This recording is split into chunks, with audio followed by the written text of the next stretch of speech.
All right, sorry, I ran out of time. I didn't think I would, but I did. Sorry. I'll go a little faster. So this one, we'll jump in right where we started on the back page toward the very end. That one would be 4r squared plus 28r. The greatest monomial I can pull out of 4r squared and 28r is 4r. And when you reverse distribute that, it is r plus 7. Branch them off, set them each equal to 0. So 4r equals 0, which is going to, after you solve it, is going to equal 0. And then r plus 7 equals 0. When you solve that, it's going to be equal to negative 7. All right, very last thing. I just wanted you to look at these pictures.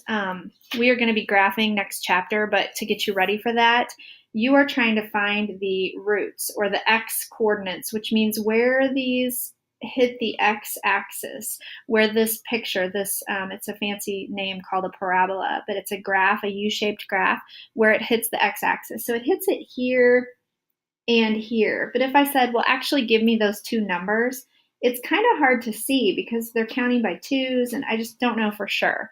So for that reason, it is good to go ahead and look at your equation and you know that this is x plus 1 and x plus 7.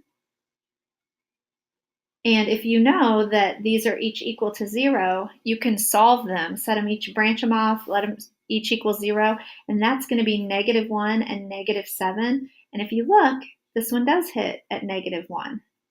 And this one does hit at negative 7.